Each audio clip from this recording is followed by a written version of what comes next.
स्याफामों की हालत ख़राब थी। इनके बदन झुलसे हुए थे और जगह जगह से गोश्त निकल आया था। शायद वो अभी गुरुजन के पास पहुँचे थे।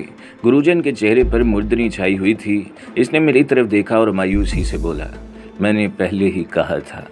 इन लोगों को क्या हुआ? मैंने अफसुर्दा निगाहों से इन दोनों स्याफामों को देखते हुए पूछा। इन्हीं से सुनो, गुरुजन ने कहा। क्या हुआ तुम लोगों को? मैंने पूछा।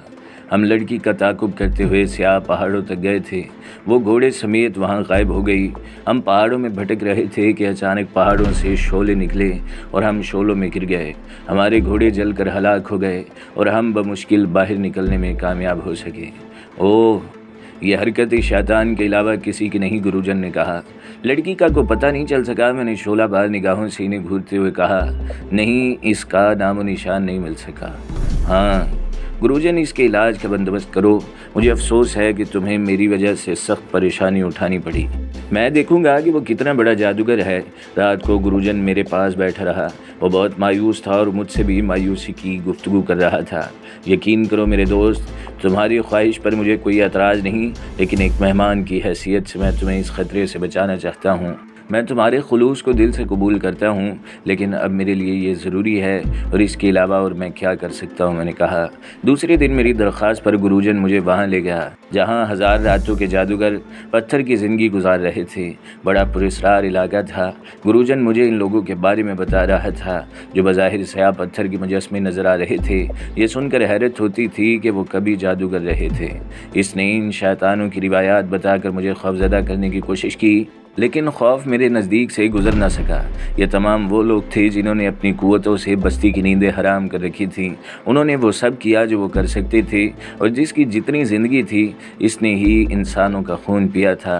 वो बेशुमार अफराद लुक़मा अजल बने और इनकी ज़िंदगियाँ इस तरह हो गईं। सो मेरे दोस्त, मेरे मुअज़्ज़ज़ मेहमान, ये मुनासिब नहीं कि तुम ख़ुद को इस नौजवान की हैसियत से पेश करो जिसे जमौला की खिदमत में इसलिए भेजा जाता है कि वो इससे अपने खून की प्यास बुझाए।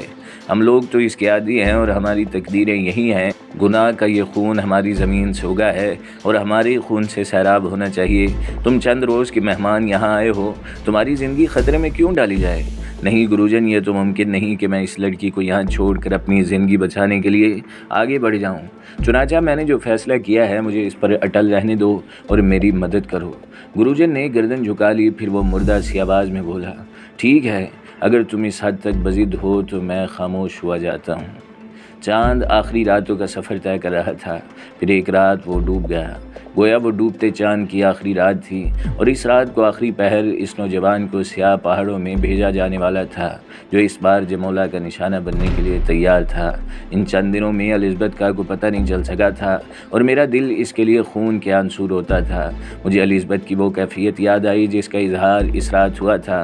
मासूम एलिज़ाबेथ के चेहरे पर एक जवान औरत के जज्बात थे और मेरा दिल किसी तौर पर यह बात तस्लीम करने के लिए तैयार नहीं था। सरदार खासा मायूस था। बाहर सूरत वो मेरी राह में आना भी नहीं चाहता था। चुनाचा तारीक रात के आखिरी पहर इसने मुझे अलविदा कहा और मैं स्याह पहाड़ियों की तरफ चल पड़ा। सरदार ने मुझे बता दिया कि मुझे वहाँ जाकर क्या करना है। मेरा जहन अजीब से ख्यालात में डूबा हुआ था। इन ख्यालात में खौफ का अंसर तो नहीं था, अलबत्ता एक उलझन ज़रूर थी। मैं सोच रहा था कि इन शैतानी कुव्वतों का कोई इलाज मेरे पास नहीं। तब मैंने रुक कर इन सच्चे जज्बों को आवाज़ दी। मैंने सोचा कि मैंने सच्चाई की राह में कदम रखा है। मुझे आसमानों से इमदाद दरकार है और मैंने एक रोशनी कूदते देखी। एक मरमरी मुजस्मा मेरे सामने नमूदार हुआ। इसकी नुकरई आवाज़ उभरी, आसमान के रहने वाले सच्चाई के साथी होते हैं। मैं देवी शलोका हूँ और ये सुर्ख पत्थर तेरी मलकियत है जो बिलाखिर जमौला की मौत बन जाएगा। इसने एक चमकदार पत्थर मेरे हवाले करते हुए कहा। नकरई आवाज़ फिर सुनाई दी। इसके जादू की 1000 रातें पूरी हो चुकी हैं और वो गाफिल है। वो इन दिनों का हिसाब भूल गया है। जा, आसमान वाला तेरी हिफाजत करेगा और इसे मौत देगा। इसका मरमरी पैकर फ़िज़ाओं में तहलील हो गया। मैं इस सुर्ख पत्थर को हाथ में लिए हैरान खड़ा था। न जाने क्यों मुझे अपने वजूद में एक बेखौफी का एहसास हुआ। यूँ लगा था जैसे अब मेरे लिए कामयाबी ही कामयाबी है। तारीकी में मैं इन पहाड़ों की जानिब तेज़ी से सफ़र कर रहा था। थोड़ी देर के बाद इस हैबतनाक अंधेरे में दाखिल हो गया। वो चश्मा जिसके बारे में गुरुजन ने मुझे बताया था सामने ही मौजूद था और वहाँ एक तन्हा दरख्त के नीचे एक मशल मौजूद थी जिसका इल्म मुझे पहले ही हो गया था। मैं दरख्त के नीचे खड़ा हुआ और मेरी निगाहें चारों तरफ भटकने लगीं। अचानक मुझे अकब से आवाज़ सुनाई दी, आह मैं प्यासा हूँ, मैं किस कदर प्यासा हूँ, कौन मेरी प्यास बुझाएगा, तुम। वो अचानक मेरे सामने आ गया। मशल की रोशनी में मैंने इसकी शक्ल देखी। हैबतनाक शक्ल थी। स्याफाम तो वो था ही, निचला होंठ ठोड़ी तक लटका हुआ था और इसके लंबे लंबे दांत नजर आने लगे। नाक तोते की चोंच की तरह मुड़ी हुई थी। बदन अच्छा खासा तवाना था। क्या तू मेरी प्यास बुझाएगा? इसने पूछा, फिर खुद ही बिड़बिड़ाया, तू कौन है? तू इस बस्ती से तो नहीं है? वो समझ गया मैं, इस लड़की का रहा होगा तू। मैंने इबादत की सुबह तुझे देखा था, लेकिन ये गुरुजन बड़ा यार है, इसने तुझसे पीछा छुड़ाने के लिए ये सोचा खूब, कोई हर्ज नहीं, मगर तू क्या पिएगा? तेरा खून, मैंने जवाब दिया। ओहो क्या वाकई, पी ले, ये खंजर ले ले और जहाँ तेरा दिल चाहे भोंक दे। इसने एक लंबा खंजर निकाल कर मेरे हाथ में दे दिया। मैंने बगौर देखा। एक लम्हे के लिए मैं चकरा कर रह गया। बुझा ले, अपनी प्यास बुझा ले या मेरी प्यास बुझा देना। मैंने खंजर इससे ले लिया। जमौला सीना खोल कर मेरे सामने आ गया। मैं जानता था कि इस पेशकश में ख़ास बात ज़रूर है, ताहम मैं ये देखना चाहता था। मैंने खंजर पूरी कुव्वत से इसके दिल में भोंक दिया। यूं लगा जैसे मैंने खंजर किसी काही में उतार दिया हो। फिर मैंने इसे निगाहों से देखा। इसे कई बार जमौला के बदन में जगह जगह भोंका, लेकिन कहीं से खून का एक कतरा भी न निकला। वो मकरू अंदाज में हंस पड़ा। अब मैं क्या करूं? मेरे बदन में तो खून ही नहीं है। अब तू इजाज़त दे। ठीक है, मैंने कहा और खंजर जमौला को वापस कर दिया। इसने खंजर मेरे हाथ से ले लिया और अचानक वहशियाना अंदाज में उछलना कूदना शुरू कर दिया और फिर इंतहाई सफाकी से वो खंजर मेरी गर्दन में उतारने की कोशिश करने लगा। लेकिन खंजर की धार मुड़ गई। जिस कुव्वत से वो मेरी गर्दन में पवस्त किया गया था, इसके तहत वो पहला और आखिरी बार होना चाहिए था। लेकिन इसने हैरानी से मुड़े हुए खंजर को दोबारा देखा और फिर इसे चुटकियों से पकड़कर सीधा किया। इस बार इसने खंजर मेरे सीने में भोंका था, लेकिन इस बार खंजर दोबारा सीधा होने की बजाय फिर मुड़ गया था। क्या तेरा बदन पत्थर गया है? इसने वहशियाना अंदाज में कहा। नहीं जमौला, बल्कि तेरी कुव्वत ख़त्म हो गई है। शायद तू इन दिनों का हिसाब नहीं रख सका। 1000 रातें पूरी हो चुकी हैं जमौला, और ये रात मेरी है, मैंने कहा और जमौला साकित हो गया। शायद वो इन दिनों का हिसाब लगा रहा था। दूसरे ही लम्हे उसने एक सिमत छलांग लगा दी और एक गार में दाखिल हो गया। लेकिन अब मैं इसका पीछा क्या छोड़ता, मैं भी गार में दाखिल हो गया। बदबू का एक शदीद भभका मेरी नाक से टकराया।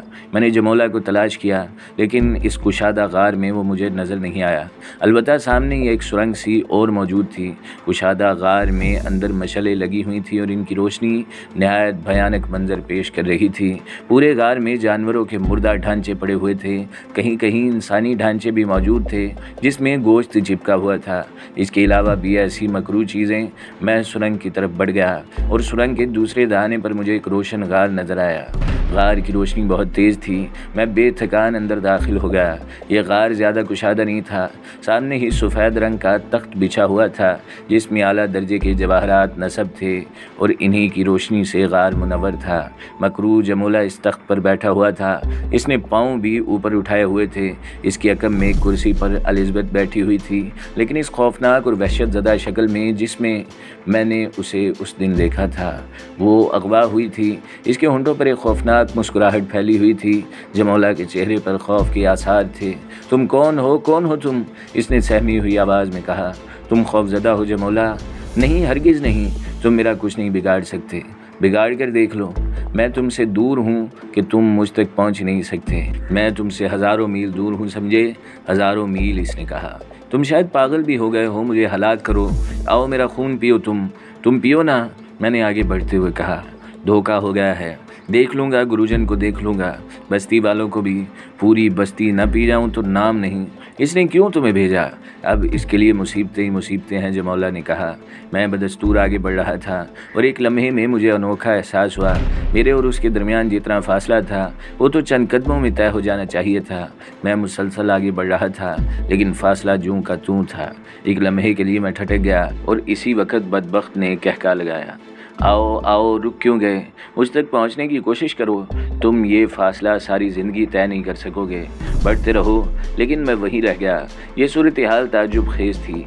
यह एहसास हो गया था कि मैं यहाँ नाकाम रहा हूँ। चुनांचे इसका खौफ आहिस्ता आहिस्ता दूर होता गया, लेकिन इसने पाँव ज़मीन पर नहीं रखे और इस तरह बैठा हुआ था।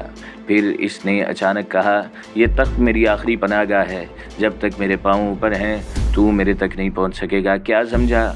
इसकी आंखों में कामयाबी झलकने लगी और मेरे चेहरे पर तशवीश। मैं गहरी निगाहों से इसका जायज़ा ले रहा था। फिर मैंने कहा, मुमकिन है ऐसा हो, लेकिन तुम्हारी देवी ने यह सुर्ख पत्थर मुझे दिया और कहा कि इसमें तेरी मौत पोशीदा है। अगर ये सुर्ख पत्थर इतनी ही बेकार चीज़ है तो मैं इसका क्या करूं? ये कहकर मैंने पत्थर उसके तख्त पर उछाल दिया। मैंने देखा कि बिजली सिकोंदी और उसमें शोले उभरने लगे। इसके साथ ही जमोला की दर्दनाक चीखें उभरने लगीं। वो शोलों में गिर गया और उसका वजूद खाकिस्तर होने लगा। मैं गहरी निगाहों से इसका जायज़ा ले रहा था। एलिज़ाबेथ इस तरह खड़ी हो गई जैसे ख्वाब से जागी हो। वाकई वो इन तमाम मामलात से बेखबर थी। इसने मासूम लहजे में कहा, क्या बात है अंकल? आओ, मैं भारी लहजे में बोला। अब मैं आज़ाद था और न जाने क्यों मुझे यूँ महसूस रहा था जैसे शलोका मेरी रहनुमाई कर रही हो। हालांकि मेरा जहन इन बातों को कबूल नहीं करता था, लेकिन बहुत कुछ अपनी आंखों से देखा था। बहरहाल इसके बाद मैं एक महज़ब आबादी में दाखिल हो गया और फिर न जाने कहाँ कहाँ सफ़र करता हुआ कहाँ निकल गया। अब मेरी ज़िंदगी में सिर्फ एलिज़ाबेथ थी। ये लड़की इस सरकश को तो बहुत पहले हलाक कर चुकी थी जो दुनिया का दुश्मन था, लेकिन जहाज़ में इसके आंसुओं ने मुझे कत्ल कर दिया था। और अब मेरे सीने के सच्चे जज्बात जिंदा थे और मेरा जहन एक ही बात सोच रहा था कि इसे एक हसीन ज़िंदगी देने के लिए मैं क्या करूं। हमारे पास कहीं को जगह नहीं थी। एलिज़ाबेथ के बेतरतीब लिबास और खुश्क होंठ देखकर मेरा कलेजा कटता था। फिर एक दिन जब वो फाका कशी से निढाल हो गई तो मैंने खुद से खुद को उधार मांग लिया। सिर्फ चंद लम्हात के लिए मैंने अपनी कदीम ज़िंदगी अपना ली, लेकिन इस बार अपने लिए नहीं, एलिज़ाबेथ के लिए। और इस खौफनाक डकैती की कहानियाँ काफ़ी दिन तक अखबारात की जीनत बनी रहीं, जिसमें सिर्फ एक डाकू ने 5 अफराद को हलाक करके बैंक लूटा था। अलबत्ता इस जगह रुकना मौत को दावत देना था। मैं एलिज़ाबेथ को लेकर एक बार फिर इसी सरजमीन पर आ गया जहाँ से मेरा खमीर उठा था। एलिज़ाबेथ मुझसे मुकम्मल तौर पर मुतमईन थी। मैंने एक क़ता ज़मीन ख़रीदा, एक खूबसूरत मकान बनाया और नेक नाम इंसान की हैसियत से ज़िंदगी गुजारने लगा। मैंने अपनी फितरत और आदत में नुमाया तब्दीली पैदा कर ली, लेकिन तकदीर के खेल निराले होते हैं। एलिज़ाबेथ जवानी की ज़िंदगी में कदम रख चुकी थी। मैंने एलिज़ाबेथ के लिए अपनी सारी ज़िंदगी वक़फ़ कर दी थी और इसके साथ एक छोटा सा कारोबार भी कर लिया था। मेरा मावन सादी सजाद एक नौजवान आदमी था। अक्सर मेरे घर आता जाता रहता था। एलिज़ाबेथ से भी इसकी मुलाकातें हुई थीं, लेकिन मैंने इस बारे में कभी नहीं सोचा। वहाँ इस वक्त एक लम्हा मेरे लिए क़यामत बन गया जब मैंने एलिज़ाबेथ को शादी के साथ एक खूबसूरत होटल में देखा। मुझे अंदाज़ा हो गया कि वो एक दूसरे की कुर्बत में बहुत आगे निकल गए हैं। पता नहीं क्यों मेरे अंदर का हैवान जाग उठा। नफ़रत और हकारत के इस उभरते हुए जज्बे ने मुझे मजबूर कर दिया कि मैं खुद को आग लगा दूं। मैंने अपना ताज महल मस्मार होते हुए देखा। एलिज़ाबेथ ने मुझे एतमाद में लिए बगैर एक ऐसा अमल कर डाला था। बहरहाल मैंने शादी के बारे में मालूमात हासिल की। वो एक बुरा इंसान था और इससे पहले भी कई लड़कियों को जान से मिलाकर इन्हें बर्बाद कर चुका था। मैंने एलिज़ाबेथ से बात की। कहाँ जा रही हो मैंने पूछा तो वो सहम गई। तुम समझदार हो चुकी हो, तुम्हें अपने लिए सही रास्तों का इंतखाब करना होगा। अंकल, एलिज़ाबेथ की फंसी फंसी आवाज़ उभरी। हाँ, मैं देख रहा हूँ तुम गलत रास्तों पर भटक रही हो। वो शख्स काबिल एतबार नहीं और मैं तुम्हारी इससे कुर्बत पसंद नहीं करता। अंकल, एलिज़ाबेथ के लहजे में एहतजाज था। हाँ, तुम्हें मेरी पुरानी ज़िंदगी के बारे में कुछ नहीं मालूम। मैंने तुम्हारे लिए एक नया जन्म लिया है। अंकल, मैं अपनी मर्ज़ी की मालिक हूँ। आपके एहसानात बेशक मुझ पर हैं, लेकिन इसका मतलब ये नहीं कि मैं आपकी ग़ुलाम बनकर रह जाऊँ। मैं बालिग हूँ और अब मुझे अपनी ज़िंदगी गुजारने के लिए आज़ादी चाहिए। शादी के बारे में आपने जो कुछ कहा वो पहले ही मुझे इसके बारे में बता चुका है। तुम क्या कहना चाहती हो? सिर्फ ये कि मुझे आज़ादी दीजिए। मैं आपको धोखे में नहीं रखना चाहती, और जो कुछ मैंने तुम्हारे साथ किया है इसकी कोई हैसियत है तुम्हारे जहन में? अंकल, मेरी ज़िंदगी के इन कीमती लम्हात की हिफाजत का मुआवजा क्या होगा? मुआवजा देना चाहती हो तुम? मैंने कहा। हाँ अंकल, मैं जा रही हूँ। और यह कहकर वो वहाँ से चली गई। इसके बाद मैंने शादी को तलब किया, लेकिन एलिज़ाबेथ भी साथ ही आ गई। मैंने बहुत कुछ गौर किया। इस दौरान मैंने शादी से कहा, मैंने तुम्हें एक ख़ास मकसद से बुलाया है शादी। जी सर। तुम्हारी साबका ज़िंदगी मेरे सामने है और तुम एक बुरे इंसान हो। इसके बावजूद तुम एलिज़ाबेथ को फ़रेब दे रहे हो। तुम्हारे पास वापसी का कोई रास्ता है? मैं वापसी का आदी नहीं हूँ, इसने बेखौफी से कहा। अफसोस तुम मेरे बारे में कुछ नहीं जानते। अगर जानते होते तो शायद इस लहजे में मुझसे बात न करते। यही तो मेरी खुशबख्ती है कि मैं आपके बारे में सब कुछ जान गया हूँ। डॉक्टर मेजर के कातिल की फ़ाइल आज तक बंद नहीं हुई और इसमें आज भी आपकी तस्वीर मौजूद है। बेशक वो तस्वीर पुरानी है, लेकिन पुलिस की निगाह बहुत तेज़ होती है। मेरे बदन को शदीद झटका लगा, लेकिन मैंने खुद को संभाल लिया और मुस्कुरा कर कहा, इसके अलावा भी बहुत से कत्ल किए हैं मैंने। हाँ, एलिज़ाबेथ मुझे बता चुकी है, आप दुनिया के कई मुल्कों की पुलिस को दरकार हैं, लेकिन अंकल अब आपको ये दुनिया हम नौजवानों के लिए छोड़ देनी चाहिए। गोया तुम दोनों के बारे में मेरा फ़ैसला ठीक था, मैंने मुस्कुराते हुए कहा। क्या फ़ैसला किया आपने हमारे लिए? ये मैंने पिस्तौल निकाल कर इनका निशाना लिया और एक एक गोली इनके सीने में उतार दी। मेरे नज़दीक 2 कत्ल करना क्या मानी रखता था, लेकिन अभी वो तड़प ही रहे थे कि पुलिस के बेशुमार अफराद अंदर घुस आए और मैं इनमें से सिर्फ चंद को ही हलाक कर सका। बाद में मुझे पता चला कि सादी मेरे बारे में पुलिस को इतला देकर ही यहाँ पहुँचा था। आखिरकार पुलिस यहाँ पहुँच गई और पुलिस के 3-4 अफराद को कत्ल कर देना मेरे लिए मुश्किल नहीं था। ये कत्ल करने के बाद मैं 3 दिन तक छुपा रहा। मुझे अपने मुस्तकबिल का हल चाहिए था। कितनी बार मुझे सजाए मौत हो चुकी थी, मगर मौत मुझ तक नहीं पहुंच पाई थी। मैंने दिल में फ़ैसला किया कि किसी शख्स से मालूमात करूं कि मेरा मुस्तकबिल क्या होना चाहिए और मुझे तुम बेहतर नज़र आए। सुना है लोगों की मुश्किलों का हल पेश करते हो। मेरी खोपड़ी चटक कर रह गई। नासिर फराजी इस वक्त मौजूद नहीं था। मैं भला इसे क्या मशवरा देता। अजीब बात थी, वैसे था अपनी ही नस्ल का आदमी, मगर मिजाज ज़रा मुख्तलिफ। मैंने तो बेमकसद एक जज्बे के तहत कत्ल किए थे और इसके बाद मेरी ज़िंदगी के बहुत से रुख तब्दील हो गए थे। लेकिन ये शख्स मेरे नज़दीक दीवाना था। वो गहरी निगाहों से मेरा जायज़ा ले रहा था। इससे पहले मैं कुछ बोलता, अचानक ही पीछे आहट सी हुई और एक पुलिस ऑफिसर चंद अफसरों के साथ अंदर घुस आया। इसने पलट कर पीछे देखा और एकदम चौकन्ना हो गया।